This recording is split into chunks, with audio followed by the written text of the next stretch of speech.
یہ لوگ عرب سے آئے تھے۔ مصر اور سوڈان کی سیاست بازیوں اور عقائد کا ان پر کچھ اثر نہ تھا۔ وہ صرف اسلام سے آگاہ تھے اور یہی ان کا عقیدہ تھا۔ وہ ہر اس عقیدے کے خلاف اٹھ کھڑے ہوتے تھے جسے وہ غیر اسلامی سمجھتے تھے۔ انہیں بتایا گیا کہ وہ ایک باطل عقیدے کے خلاف لڑنے جا رہے ہیں اور ہو سکتا ہے انہیں اپنے سے زیادہ نفری سے مقابلہ کرنا پڑے۔ یہ بھی ہو سکتا ہے کہ لڑائی خون ریز ہو اور ان کے سامنے کوئی ٹھہر ہی نہ سکے اور بغیر لڑائی کے مہم سر ہو جائے۔ انہیں اسکیم سمجھا دی گئی اور ان کے ذہنوں میں پہاڑی علاقے کا اور ان پہاڑیوں کی بلندی جو زیادہ نہیں تھی اور ان میں گھری ہوئی قربان گاہ کا تصور بٹھا دیا گیا تھا۔ 12 جانبازوں کو بھی ان کے ہدف کا تصور دیا گیا۔ انہیں ٹریننگ بڑی سختی سے دی گئی تھی۔ پہاڑیوں پر چڑھنا اور ریگستانوں میں دوڑنا، بھوک اور پیاس اونٹ کی طرح برداشت کرنا ان کے لیے مشکل نہیں تھا۔ قربانی کی رات کو 6 روز باقی تھے، 3 دن اور 3 راتیں چھاپا ماروں اور 500 سپاہیوں کو مشق کرائی گئی۔ چوتھے روز چھاپا ماروں کو اونٹوں پر روانہ کر دیا گیا۔ اونٹوں کی میانہ چال سے 1 دن اور آدھی رات کا سفر تھا۔ شتربانوں کو حکم دیا گیا تھا کہ چھاپا ماروں کو پہاڑی علاقے سے دور جہاں وہ کہیں اتار کر واپس آ جائیں۔ 500 کے دستے کو تماشائیوں کے بھیس میں 2-2 4-4 کی ٹولیوں میں گھوڑوں اور اونٹوں پر روانہ کیا گیا۔ انہیں جانور اپنے ساتھ رکھنے تھے۔ ان کے ساتھ ان کے کماندار بھی اس بھیس میں چلے گئے۔ پورا چاند ابھرتا آ رہا تھا۔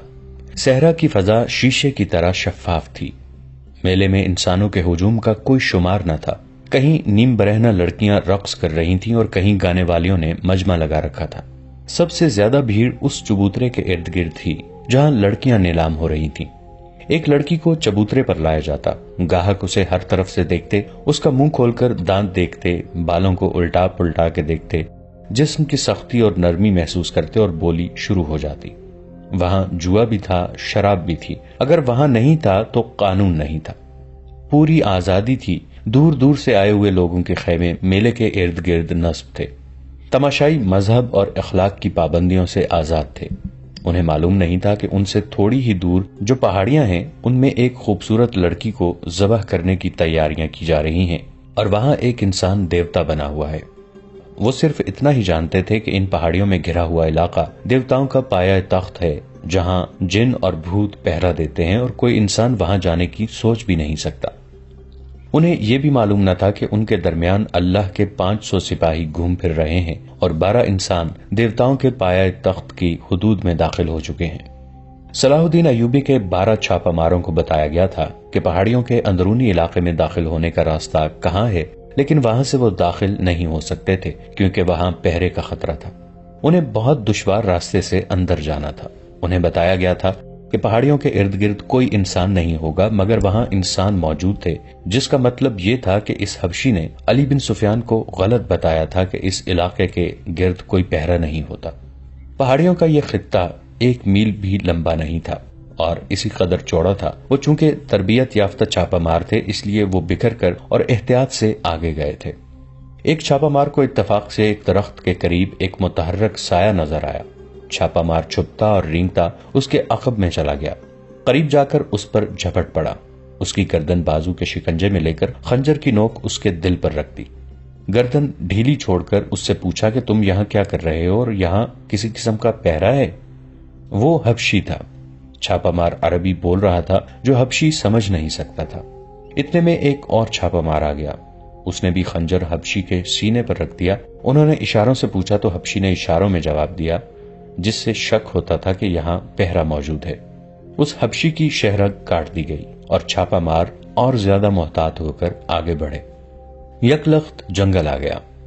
آگے پہاڑی تھی، چاند اوپر اٹھتا آ رہا تھا لیکن درختوں اور پہاڑیوں نے اندھیرا کر رکھا تھا۔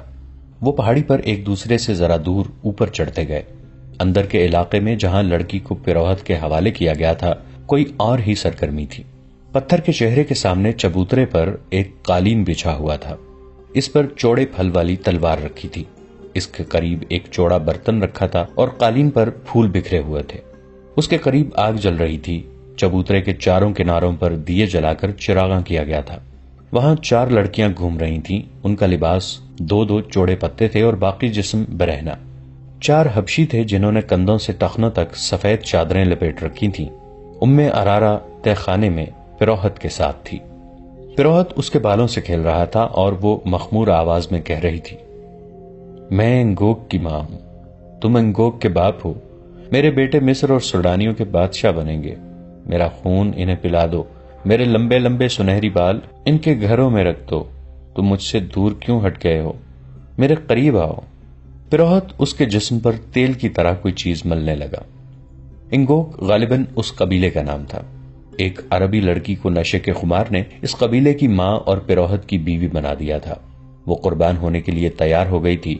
پیروہت آخری رسومات پوری کر رہا تھا۔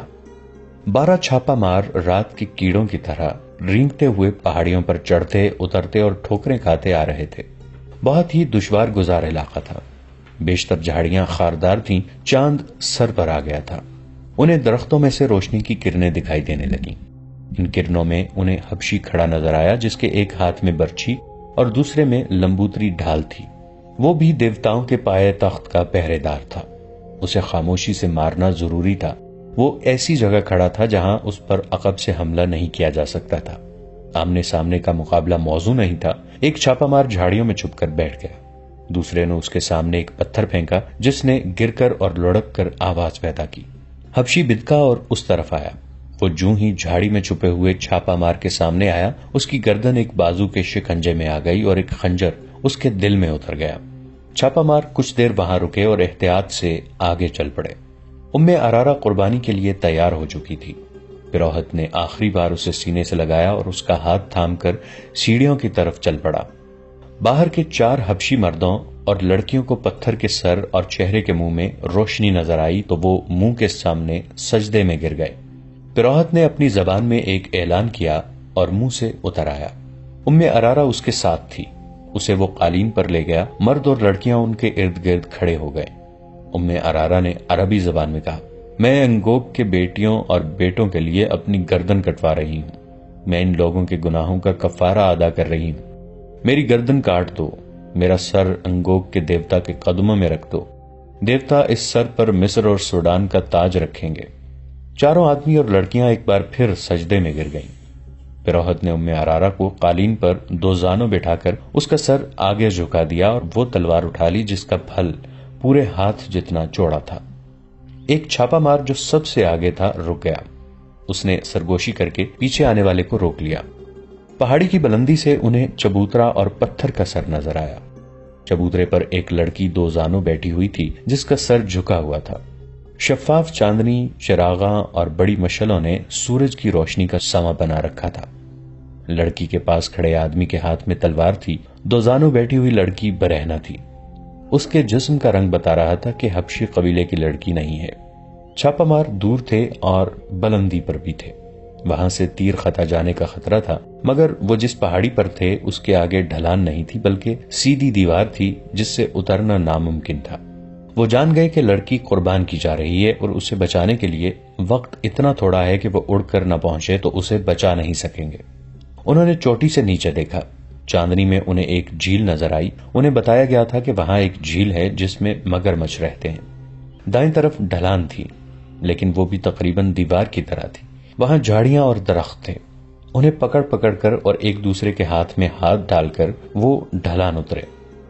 ان میں سے آخری جانباز نے اتفاق سے سامنے دیکھا۔ چاندنی میں سامنے کی چوٹی پر اسے ایک حبشی کھڑا نظر آیا۔ اس کے ایک ہاتھ میں ڈھال تھی اور دوسرے ہاتھ میں برچی جو اس نے تیر کی طرح پھینکنے کے لیے تان رکھی تھی۔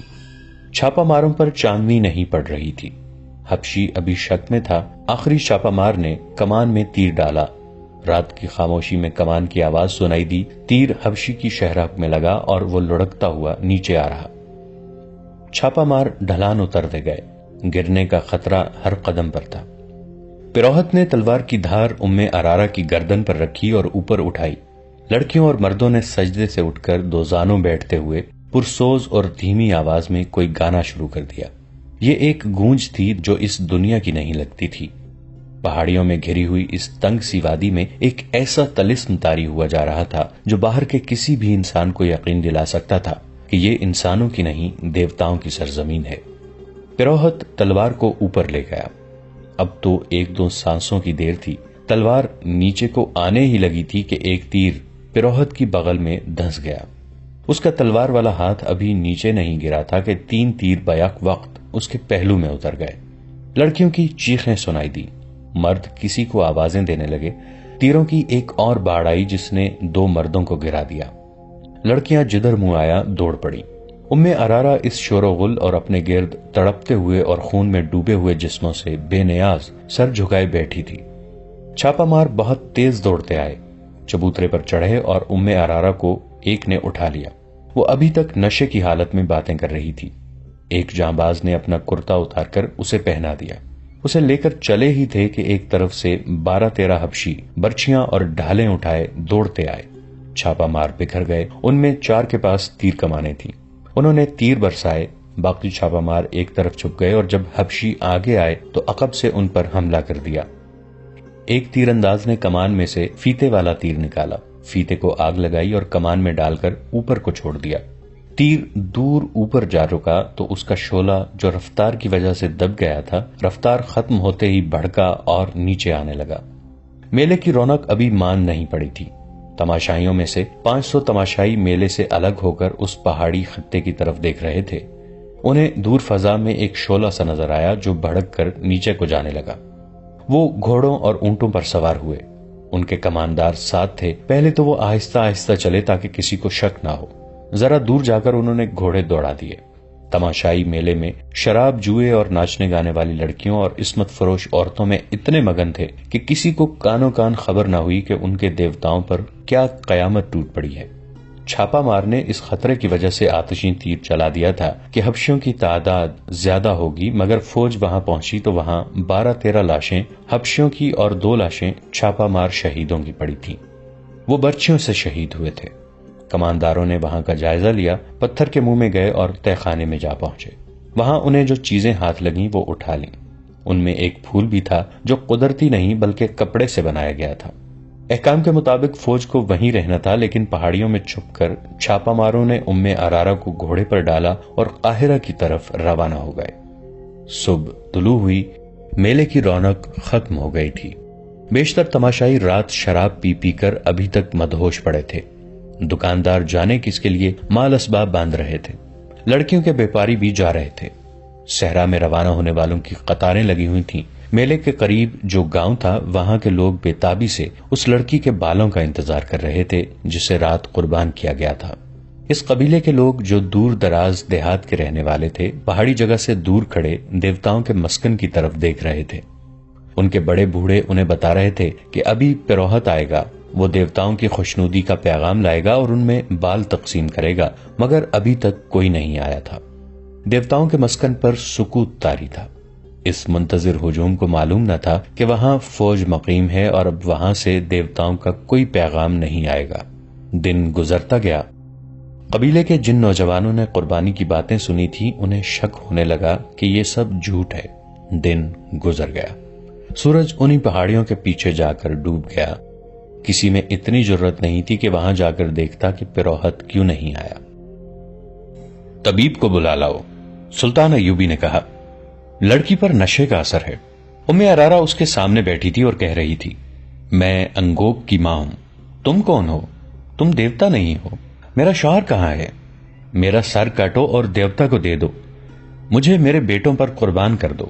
وہ بولے جا رہی تھی مگر اب اس پر غنودگی بھی طاری ہو رہی تھی۔ اس کا سر ڈول رہا تھا۔ طبیب نے آتے ہی اس کی کیفیت دیکھی اور اسے کوئی دوائی نہ دی۔ ذرا سی دیر میں اس کی آنکھیں بند ہو گئیں۔ اسے لٹا دیا گیا اور وہ گہری نیند سو گئی۔ سلطان ایوبی کو تفصیل سے بتایا گیا کہ پہاڑی خطے میں کیا ہوا اور وہاں کیا ملا ہے۔ انہوں نے اپنے نائب سالار الناصر اور بہاؤالدین شداد کو حکم دیا کہ 500 سوار لے جائیں، ضروری سامان لے جائیں اور اس بت کو مسمار کر دیں، مگر اس جگہ کو فوج کے گھیرے میں رکھیں۔ حملے کی صورت میں مقابلہ کریں۔ اگر وہ لوگ دب جائیں اور لڑ نہ سکیں تو انہیں وہ جگہ دکھا کر پیار اور محبت سے سمجھائیں کہ یہ محض ایک فریب تھا۔ شداد نے اپنی ڈائری میں جو عربی زبان میں لکھی گئی تھی اس واقعے کو یوں بیان کیا ہے کہ وہ 500 سواروں کے ساتھ وہاں پہنچے۔ رہنمائی اس فوج کے کماندار نے کی جو پہلے ہی وہاں موجود تھا۔ سینکڑوں سوڈانی حبشی دور دور کھڑے تھے۔ ان میں سے بعض گھوڑوں اور اونٹوں پر سوار تھے۔ ان کے پاس برچیاں، تلواریں اور کمانیں تھیں۔ ہم نے اپنے تمام تر سواروں کو اس پہاڑی جگہ کے ارد گرد اس طرح کھڑا کر دیا کہ ان کے منہ باہر کی طرف اور ان کی کمانوں میں تیر تھے، اور جن کے پاس کمانیں نہیں تھیں ان کے ہاتھوں میں برچیاں تھیں۔ خطرہ خونریز لڑائی کا تھا۔ میں الناصر کے ساتھ اندر گیا۔ بت کو دیکھ کر میں نے کہا کہ فرعون کی یادگار ہے۔ حبشیوں کی لاشیں پڑی تھیں۔ ہر جگہ گھوم پھر کر دیکھا۔ دو پہاڑیوں کے درمیان ایک کھنڈر تھا جو فرعون کے وقتوں کی خوشنما عمارت تھی۔ دیواروں پر اس زمانے کی تحریریں تھیں۔ الفاظ لکیروں والی تصویروں کی مانند تھے۔ کوئی شبہ نہ رہا کہ یہ فرعون کی جگہ تھی۔ دیوار جیسی ایک پہاڑی کے دامن میں جھیل تھی جس کے اندر اور باہر دو دو قدم لمبے مگرمچھ تھے۔ جھیل کا پانی پہاڑی کے دامن کو کاٹ کر پہاڑی کے نیچے چلا گیا تھا۔ پانی کے اوپر پہاڑی کی چھت تھی۔ جگہ خوفناک تھی۔ ہمیں دیکھ کر بہت سارے مگرمچھ کنارے پر آ گئے اور ہمیں دیکھنے لگے۔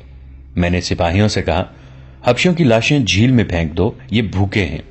وہ لاشیں گھسیٹ کر لائے اور جھیل میں پھینک دیں۔ مگرمچھوں کی تعداد کا اندازہ نہیں، پوری فوج تھی۔ لاشوں کے سر باہر رہے اور یہ سر پانی میں دوڑتے پہاڑی کے اندر چلے گئے۔ پھر پراہت کی لاش آئی۔ اس نے دوسرے انسانوں کو مگرمچھوں کے آگے پھینکا تھا۔ ہم نے اسے بھی جھیل میں پھینک دیا۔ وہ سپاہی 4 سوڈانی لڑکیوں کو لائے۔ وہ کہیں چھپی ہوئی اور اریاں تھیں۔ کمر کے ساتھ ایک پتا آگے پیچھے بندھا تھا۔ میں نے اور الناصر نے منہ پھیر لیے۔ سپاہیوں سے کہا کہ انہیں مستور کرو۔ جب ان کے جسم کپڑوں میں چھپ گئے تو دیکھا وہ بہت خوبصورت تھیں، روتی تھیں، ڈرتی تھیں۔ ہمارے ترجمان کو انہوں نے وہاں کا حال اپنی زبان میں بیان کیا جو بہت شرمناک تھا۔ مسلمان کو عورت ذات کا یہ حال برداشت نہیں کرنا چاہیے۔ عورت اپنی ہو، کسی اور کی ہو، کافر ہو، اسلام اسے بیٹی کہتا ہے۔ ان 4 لڑکیوں کا بیان ظاہر کرتا تھا کہ وہ فرعونوں کو خدا مانتی ہیں۔ ان کا قبیلہ انسان کو خدا مانتا ہے۔ یہ جگہ خوشنما تھی، سارے صحرا میں سرسبز تھی۔ اندر پانی کا چشمہ تھا جس نے جھیل بنائی۔ درخت تھے جنہوں نے سایہ دیا۔ کسی فرعون کو یہ مقام پسند آیا تو اسے تفریح کا مقام بنایا۔ اپنی خدائی کے ثبوت میں یہ بت بنایا، اس میں تہ خانہ رکھا اور یہاں عیش کی۔ آسمان نے کوئی اور رنگ دکھایا۔ سورج ادھر سے ادھر ہو گیا، فرعونوں کے ستارے ٹوٹ گئے اور مصر میں دوسرے باطل مذہب آئے۔ آخر میں حق کی فتح ہوئی اور مصر نے کلمہ لا الہ الا اللہ سنا اور خدا کے حضور سرخرو ہوا، لیکن کسی نے نہ جانا کہ باطل ان پہاڑیوں میں زندہ رہا۔ الحمدللہ ہم نے خدائے عز و جل سے رہنمائی لی، باطل کا یہ نقش بھی اکھاڑا اور اس ریگزار کو پاک کیا۔ اس جگہ کو سواروں کے گھیرے میں لے کر فوج نے پتھر کے اس ہیبت ناک بت کو مسمار کر دیا، چبوترا بھی گرا دیا، تہخانہ ملبے سے بھر دیا۔ باہر سینکڑوں حبشی حیران اور خوفزدہ کھڑے تھے کہ یہ کیا ماجرا ہے۔ ان سب کو بلا کر اندر لے جایا گیا کہ یہاں کچھ بھی نہیں تھا۔ 4 لڑکیاں ان کے حوالے کی گئیں۔ 4 کے باپ اور بھائی وہاں موجود تھے۔ انہوں نے اپنی اپنی لڑکی لے لی۔ انہیں بتایا گیا کہ یہاں ایک بدکار آدمی رہتا تھا، وہ مگرمچھوں کو کھلا دیا گیا ہے۔ ان سینکڑوں حبشیوں کو اکٹھا بٹھا کر ان کی زبان میں واز دیا گیا۔ وہ سب خاموش رہے۔ انہیں اسلام کی دعوت دی گئی، وہ پھر بھی خاموش رہے۔ کبھی کبھی شک ہوتا تھا جیسے ان کی آنکھوں میں خون اتر آیا ہے۔ انہیں یہ الفاظ دھمکی کے لہجے میں کہے گئے کہ اگر تم سچے خدا کو دیکھنا چاہتے ہو تو ہم تمہیں دکھائیں گے۔ اگر تم اسی جگہ کو جہاں تم بیٹھے ہو اپنے جھوٹے خداؤں کا گھر کہتے رہو گے تو ہم ان پہاڑوں کو بھی ریزہ ریزہ کر کے ریت کے ساتھ ملا دیں گے، پھر تم دیکھو گے کہ کون سا خدا سچا ہے۔ دوستو، آج کے لیے اتنا ہی۔ اسی کہانی کی اگلی قسط کے ساتھ بہت جلد حاضر ہوں گے۔ نیچے کامنٹ سیکشن میں اپنی رائے کا اظہار ضرور کیجیے گا۔ ہمارے اس چینل کو سبسکرائب کر کے نیچے موجود بیل آئیکن کو بھی ضرور کلک کیجیے گا۔ اگلی ملاقات تک کے لیے ہمارا اور آپ کا اللہ نگہبان۔